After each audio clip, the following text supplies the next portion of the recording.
اللہ کریم نے قرآن مجید میں فرمایا سبحان الذی اسری بعبدہ، پاک ہے وہ ذات جس نے اپنے بندہ خاص کو سیر کرائی، لیلا من المسجد الحرام الی المسجد الاقصی، رات کے کچھ حصے میں سیر کرائی اور مسجد حرام سے لے کر مسجد اقصی تک سیر کرائی۔ نبی کریم صلی اللہ علیہ وسلم کو اللہ نے بڑی ہی شانیں عطا فرمائی، بڑی عظمتیں عطا فرمائی۔ ان عظمتوں میں سے ایک بہت بڑی عظمت کا نام واقعہ معراج ہے۔ میرے بھائیوں، جب سے امت کے اندر خیالات تقسیم ہوئے ہیں، اپنی اپنی رائے لوگوں نے قائم کی ہے، تو کچھ ایسے ذہنوں نے بھی کچھ اختراعات ایسی بھی زمانے میں وضع کی ہیں، کہتے ہیں جی حضور کی تعلیمات زیادہ بیان ہونی چاہیے، نبی پاک کی شان بیان کرنے کا کیا معنی ہوا؟ یہ میلاد کا جلسہ، معراج کی محفل، حضور کی عظمتیں، شانیں، یہ کیوں بیان ہوتی ہیں؟ سوال یہ ہے ان دوستوں سے کہ اللہ کریم نے قرآن مجید میں فرمایا کہ انا اعطیناک الکوثر، محبوب بے شک ہم نے آپ کو خیر کثیر عطا فرمائی، دی ہے اللہ نے، دی ہے اپنے نبی کریم کو۔ یا اللہ تو دینے والا ہے، رسول لینے والے ہیں، ہمیں کیوں بتا رہا ہے؟ اس بات کو سمجھیے گا، اللہ دینے والا ہے، حضور لینے والے ہیں، قرآن میں کیوں ذکر کیا؟ تو رب فرماتا ہے تمہیں اس لیے بتا رہا ہوں کہ تم معمولی محبوب کے ماننے والے نہیں، اس محبوب کے ماننے والے ہو جنہیں اللہ نے بڑی ہی خیر کثیر عطا فرمائی۔ وَرَفَعْنَا لَكَ ذِكْرَكَ، اے محبوب ہم نے آپ کے لیے آپ کے ذکر کو بلند کر دیا۔ تو یا اللہ یہ بات تو محبوب سے کہہ لیتا اکیلے میں، ہمیں کیوں بتائی؟ قرآن میں کیوں ذکر ہوا؟ یہ وَرَفَعْنَا لَكَ ذِكْرَكَ میں امت کے لیے کیا ہے؟ تو فرمایا تمہارے لیے یہ ہے کہ تم اس محبوب کے ماننے والے ہو جن کے ساری دنیا میں چرچے۔ اعلیٰ حضرت فرماتے ہیں عرش پہ تازہ چھیڑ چھاڑ، فرش پہ طرفہ دھوم دھام، کان جدھر بھی لگائیے تیری ہی داستان ہے، کان جدھر بھی لگائیے تیری ہی داستان۔ تو نبی کریم علیہ السلام کی عظمتوں کا بیان، حضور کی شانوں کا بیان، نبی پاک کے تذکرے، وہ اس لیے ہیں تاکہ امت مسلمہ سر اٹھا کے جیے اور وہ لوگوں کو بتائیے۔ ہمارے حکمران کئی دفعہ جب پاکستان کا اور یورپ کا موازنہ کر رہے ہوتے ہیں تو مجھے یوں لگتا ہے کہ جیسے بڑے شرمندہ ہیں پاکستان میں پیدا ہو کے، بڑے پریشان ہیں، ان کو بڑی تکلیف ہے۔ کاش یہ موازنہ اس طرح کرتے کہ وہ یورپ والے عیسائی اور یہودی ہیں، اللہ تعالیٰ نے ہمیں محبوب کریم کی امت میں پیدا فرمایا، تو پھر ان کا معیار اور ہوتا بات کرنے کا، پھر ان کے لفظوں میں وہ کمزوری نہ ہوتی۔ دیکھو نا پاکستان میں کتنے حملے ہوئے، کتنے زیادہ مسجدوں میں بم پھٹے، کبھی کو حکمران آیا کہ آؤ مل کے جمعہ پڑھتے ہیں؟ لیکن نیوزی لینڈ کی وزیر اعظم نے یہ کام کر کے کمال نہیں کر دیا؟ ہمارے تو ابھی تک وہ سائیوال کے یتیم بچوں سے ملنے کوئی حکمران نہیں گیا، کوئی نہیں گیا، اس لیے کہ یہ قوم تو ایسی ہے، ہمیشہ لائنوں میں لگ کے ووٹ دیتی ہے، ان کا کیا ہے؟ انہوں نے کل پھر گاڑیوں کے پیچھے اسی طرح بھاگنا ہے، جیبوں سے سٹیکر بنوانے ہیں، اشتہار چھپوانے ہیں۔ یہ تو مطلب بھیڑ بکریاں دو چار مر جائیں تو کیا حرج ہے؟ یہ ہمارا سٹیٹس ہے، ہمارا، ان کا کیا ہے؟ ان کو تو پتہ ہے کہ ان کو کیسے یوز کرنا ہے۔ میں نے اس وقت بھی کہا تھا اور آج بھی کہتا ہوں، نمبر پلیٹ بدلنے سے گاڑیاں نئی نہیں ہوتی، گاڑی بدلے تو پھر اس کا نظام بدلتا ہے، بدلنا ہے تو اس کا انجن بدلو، نمبر پلیٹیں نہ بدلو۔ یہاں نمبر پلیٹیں بدل کے وہی گاڑیاں دوبارہ روڈ پہ چھوڑ دی جاتی ہیں، نہ ادھر ادھر کی تو بات کر، یہ بتا کہ قافلہ کیوں لٹا؟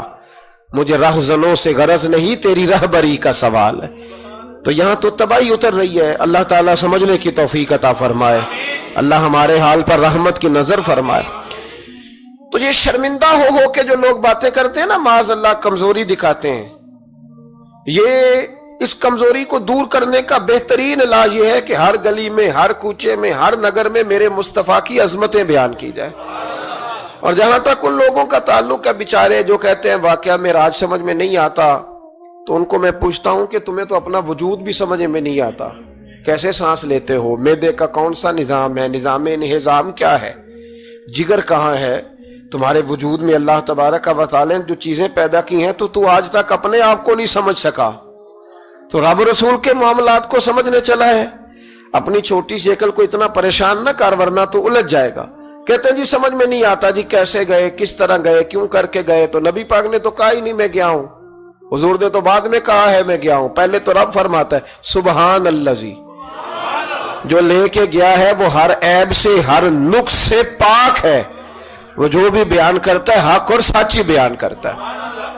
ایک زمانے تک یہ جو دہریے قسم کے لوگ تھے نا، عقل کے پجاری، ایک زمانے تک یہ کہا کرتے تھے کہ حضرت سلیمان علیہ السلام کا تخت ہوا میں کیسے اڑتا تھا؟ 80 من اس کا وزن تھا تو وہ ہوا میں کیسے اڑتا تھا جی؟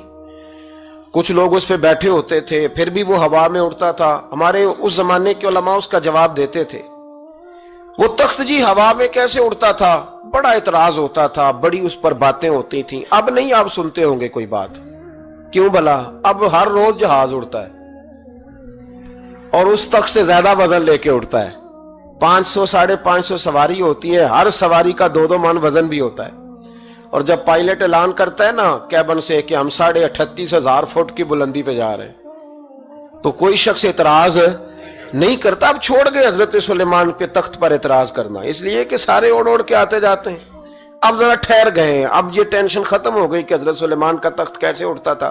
پھر ایک نیا اعتراض شروع ہو گیا، الم تر کیف فعل ربک باصحاب الفیل، کہ اتنا چھوٹا سا کنکر اور اتنا چھوٹا سا بابیل اور اتنے بڑے ہاتھی کو کنکر مارے تو اتنے سے کنکر سے ہاتھی کیسے مر جاتا ہے؟ بڑی پریشانی تھی بھئی، کنکر چھوٹا ہاتھی بڑا کیسے مر گیا؟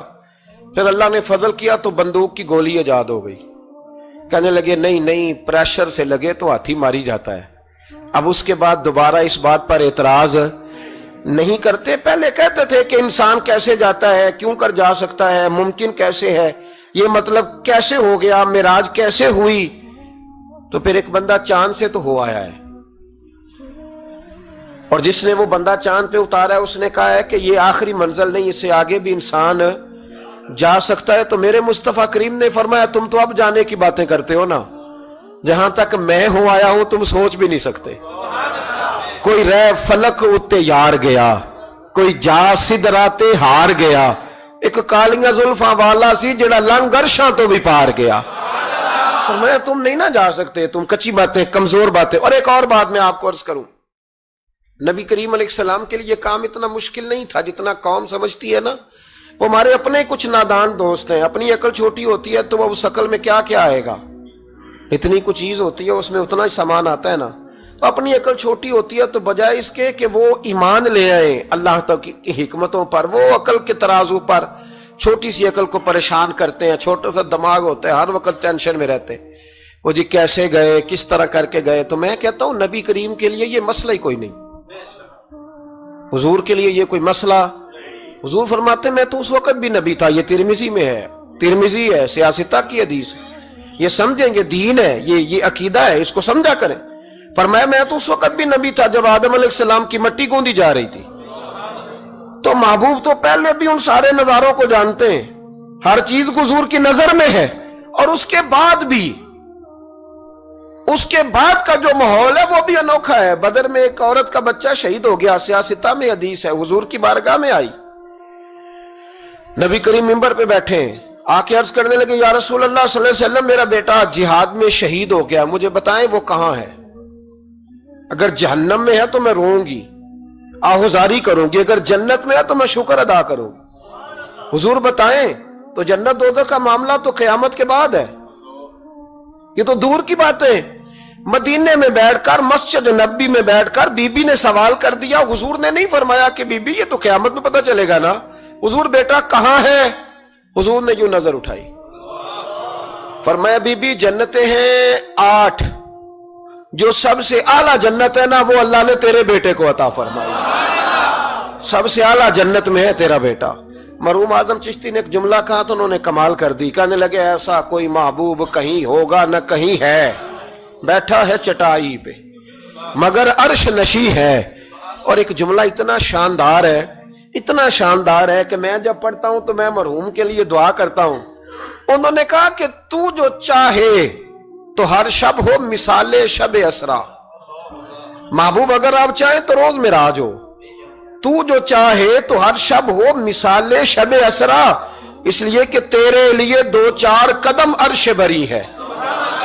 تیرے لیے 2-4 قدم، تیرے لیے 2-4 قدم عرش بری ہے.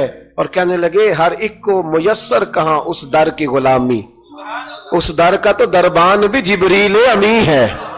اس در کا تو دربان بھی جبریل امی ہے. اور ملتا نہیں کونین کو کیا کیا تیرے در سے ایک لفظ نہیں ہے جو تیرے لب پہ نہیں ہے.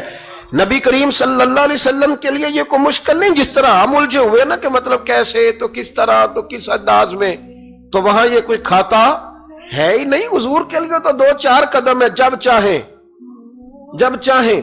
وہ ایک صاحب تھے، مجھے کہنے لگے کہ وہ جی حضور تو گئے تھے حضرت جبریل لے کے تھے پروں پہ بٹھا کے. پہلے براق پہ گئے تھے، پھر حضرت جبریل کے پروں پہ، پھر رف پہ. ویسے تو نہیں نا بشر جا سکتا.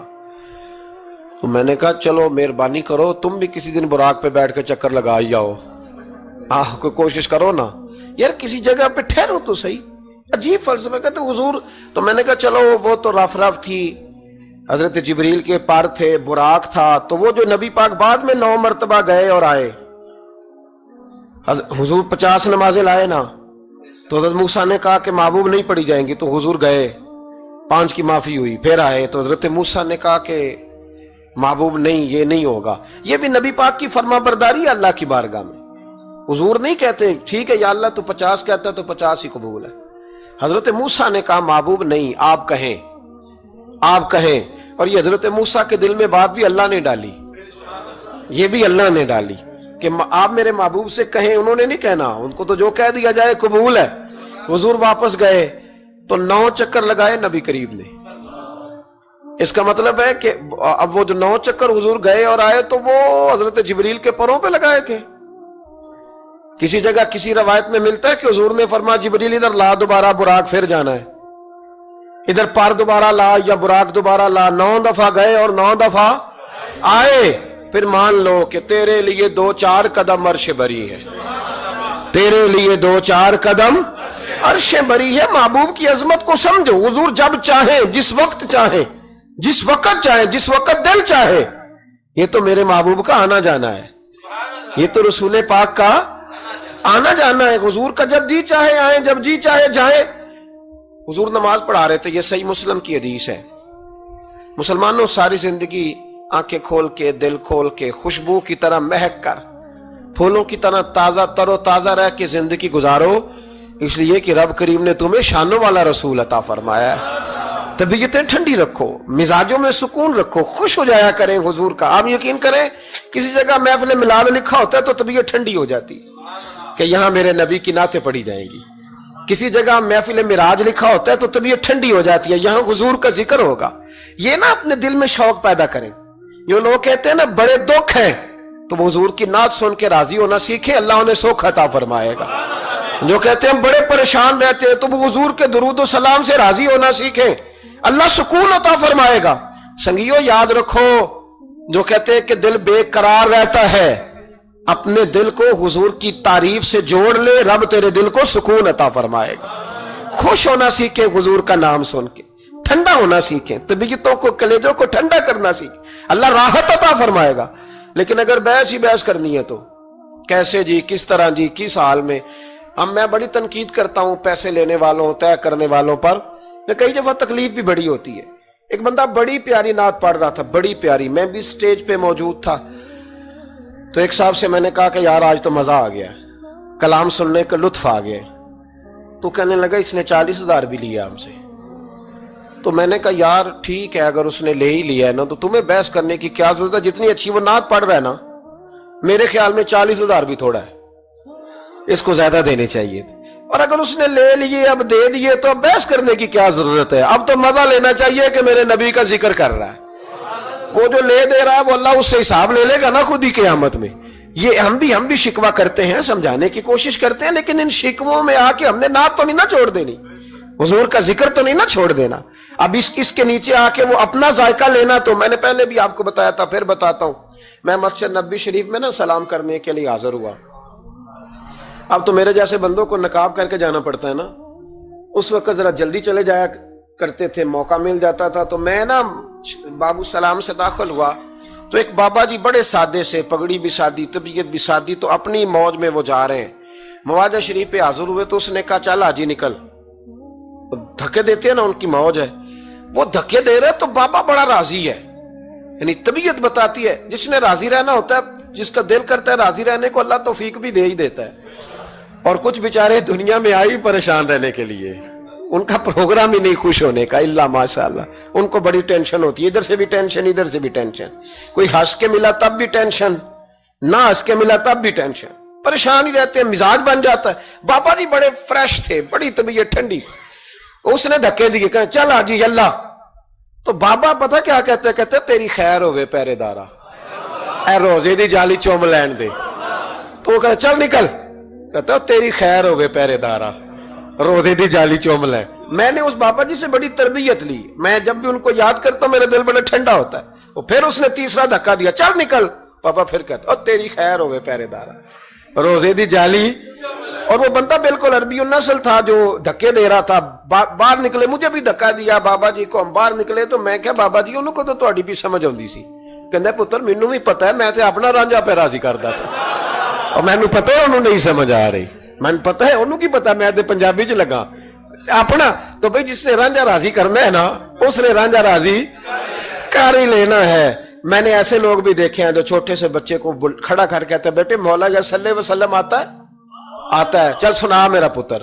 وہ بچے نے اس کو قصیدہ سنایا تو بابا جی 10 روپے دے کے اپنا رانجھا راضی کر کے نکل گئے. جس نے اعتراض کرنا ہے وہ سارا دن اسی چکر میں پڑا ہوا ہے، انہیں 50 لیا ہے، اے 40 لیں دینا. بھئی تو جو لیتا ہے نا تو اس کو جان چھوڑ. تو یہ دیکھ کے تیرے محبوب کا ذکر کرتا ہے نا، تو رسول اللہ کی بات سن. اب سننا تو انہی سے ہے نا. ہم دعا کرتے ہیں اللہ انہیں بھی توفیق ہدایت عطا کرے، یہ پیسے لینے والے سیانے ہو جائیں. اور سارے لیتے بھی نہیں، تو ان سے سن لیا کر جو نہیں لیتے. سن تو صحیح نا، اپنا رنجا تو راضی کرنا، شوق تو بیدار کر، طبیعت میں ٹھنڈک تو پیدا کر. میرے رسول کریم علیہ السلام کی جو شانیں ہیں، حضور کی جو رفعتیں ہیں، نبی پاک کی جو بلندیاں ہیں، رسول پاک کی جو حضور کو اللہ نے اکرام دیا ہے، وہ گلاب کی طرح طبیعت کو مہکا دیتا ہے. جب ہم چیزیں پڑھتے ہیں تو طبیعت ٹھنڈی ہو جاتی. ہمارے حضرت صاحب کا طریقہ تھا، کوئی حضور کی شان والی روایت پڑھتے نا تو رات کو کتاب پہ نشانی لگا لیتے، اور صبح نا وہ کتاب پکڑی ہوتی تو وہ کہتے ادھر آ بھائی یہ دیکھ کیا لکھا ہے قاضی ایاز صاحب نے، یہ دیکھو کیا لکھا ہے کہ نبی کریم علیہ السلام نے فرمایا اللہ تعالیٰ قیامت کے دن میری سفارش پڑھنا 70,000 امتیوں کو بغیر حساب کتاب ہی جنت میں داخل کر دے. یعنی ان سے کھڑا کر کے پوچھے گا بھی کوئی نہیں کہ کیا کیا، کیا 70,000 بغیر حساب کتاب. یہ دیکھو کتنی شان والی بات. تو وہ ٹھنڈا کرنا چاہتے تھے نا اپنے دل کو، تو ان کے دل ٹھنڈے ہو جاتے تھے. ایک بات سننا تو طبیعت پھولوں کی طرح مہک جاتی. ایک حدیث پڑھتے تھے تو اسی کے سکون میں رات کو سو جاتے تھے. پروگرام بنائے کہ حضور کی جب تعریف ہو، جب موقع ہو تو پھر طبیعت ٹھنڈی ہو. سنیں میں نے کہا 2-4 قدم عرش بری ہے. نبی کریم علیہ السلام نماز پڑھا رہے تھے، ظہر کی نماز تھی یا عصر کی نماز تھی، صحیح مسلم میں موجود ہے. حضرت ابو ہریرہ فرماتے ہیں نماز پڑھاتے پڑھاتے نبی پاک نے قدم آگے کیا. نماز پڑھاتے پڑھاتے قدم آگے کیا اور یوں ہاتھ اٹھایا پھر واپس کر لیا. اب نماز پڑھ کے نا تو سلام پھیرا تو صحابہ عرض کرنے لگے یا رسول اللہ صلی اللہ علیہ وسلم وہ نماز میں پیر بھی آگے کیا تو ہاتھ بھی اٹھایا، تو وجہ کیا تھی؟ اب پہلا سوال تو یہ ہے کہ آپ لوگ نماز پڑھ رہے تھے یا حضور کو دیکھ رہے تھے؟ تو صحابہ تو پہلے ہی بتاتے ہیں کہ بھئی ہم تو پہلی صف میں نماز اس لیے پڑھتے تھے کہ نماز بھی ہوتی رہتی تھی اور چپ کے محبوب کی دید بھی ہوتی رہتی تھی. حضور سے پوچھا یا رسول اللہ وہ نماز پڑھتے پڑھتے قدم آگے بڑھایا آپ نے تو پھر پیچھے کر لیا، کیا تھا؟ اور ہاتھ اٹھایا تو پھر آپ نے نیچے کر لیا. تو نبی کریم فرمانے لگے نماز پڑھاتے پڑھاتے جب میں نے کہا نا سمی اللہ لمن حمیدہ، اچانک میری نظر اٹھی تو جنت میں چلی گئی. نظر اٹھی تو جنت میں، تیرے لیے 2-4 قدم عرش بری ہے. تو محبوب فرماتے ہیں جب میری اوپر نظر گئی نا تو میں نے دیکھا کہ انگوروں کا ایک خوشہ لٹک رہا ہے جنت میں. تو میں نے ہاتھ بڑھایا کہ توڑ لوں. حضور کھڑے ہیں مسجد نبوی میں، اور فرماتے ہیں کہ میں یہاں کھڑے ہو کے ہاتھ اونچا کروں تو میرا جنت تک پہنچ جاتا ہے. فرمایا میرا ارادہ ہوا کہ وہ خوشہ جنت کا توڑ لوں، اور ذرا میں نے پیر آگے بڑھایا ہی تھا تو میرے دل میں خیال آیا کہ جنت راز ہے، تو راز ہی رہنی چاہیے.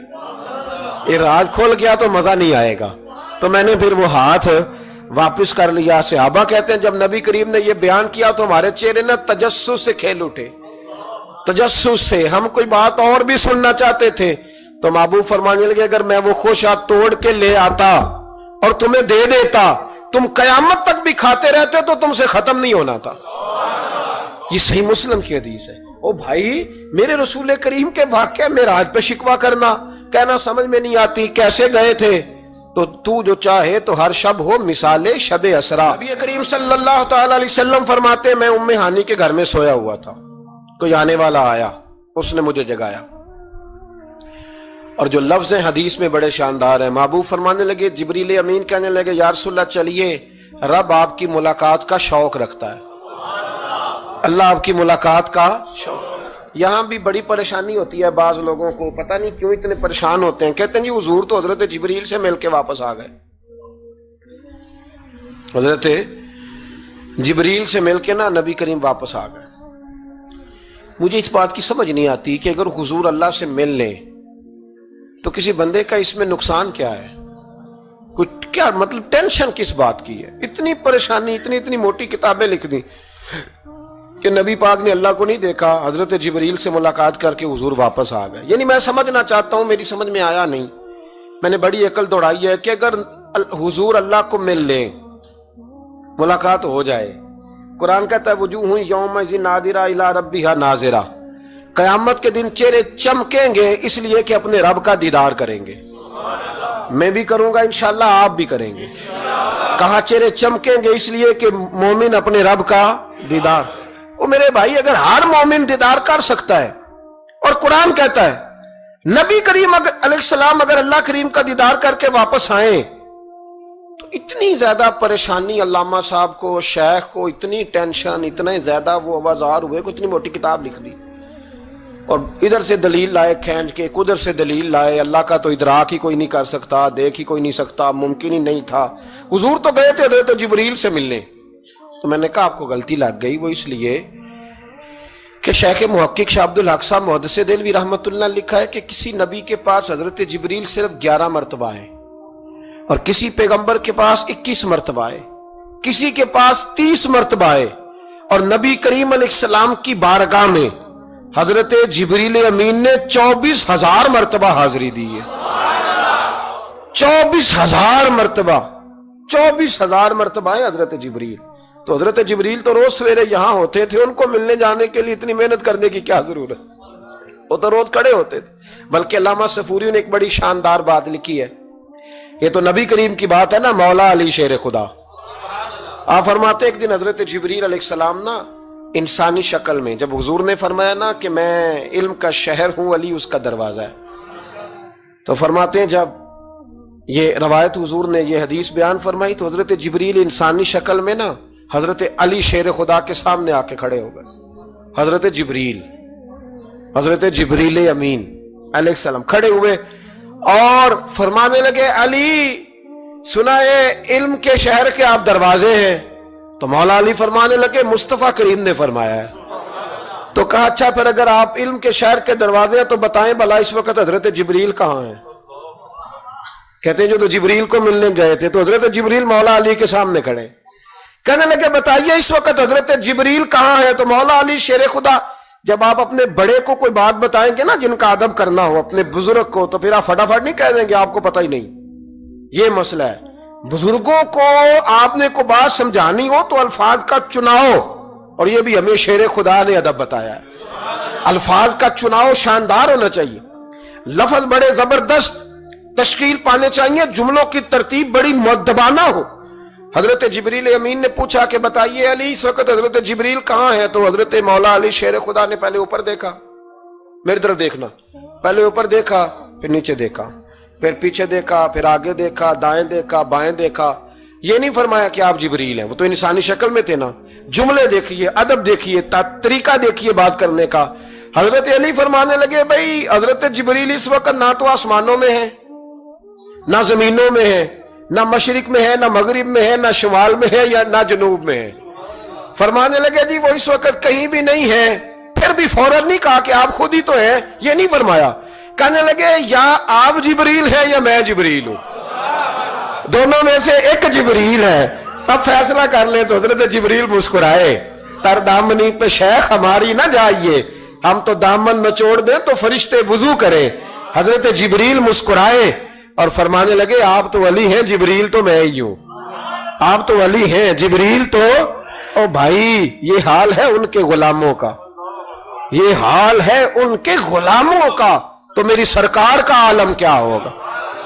کہتے ہیں جی حضور گئے اور مل کے نا حضرت جبریل سے تو واپس آ گئے، تو میں نے کہا اب نہ پریشان ہو، اگر حضور اللہ سے میل بھی لے تو آپ کا فائدہ ہی ہے، نقصان کوئی نہیں، آپ کا کوئی نقصان ہے، کوئی نقصان نہیں۔ نبی کریم علیہ السلام تو فرماتے ہیں جب رب کریم نے کہا نا السلام علیکہ ایھا النبی، معراج کی رات، السلام علیکہ، یہ جو تحیات آپ پڑھتے ہیں یہ معراج کا تحفہ ہے۔ جب کہا نا السلام علیکہ ایھا النبی، اے نبی آپ پر سلامتی ہو، حضور فرماتے ہیں رب نے میرے سامنے مجھے بٹھا کر کہا، سامنے، یا رسول اللہ آپ نے رب کو دیکھا؟ فرمایا رأیت ربی بأحسن صورۃ، میں نے رب دیکھا ہے اور بڑی سونی صورت میں دیکھا ہے، بڑی سونی صورت میں، سامنے بٹھا کے کہا السلام علیکہ ایھا النبی ورحمۃ اللہ وبرکاتہ، محبوب آپ پر سلام ہوا میرے نبی، رحمت ہو، برکت ہو۔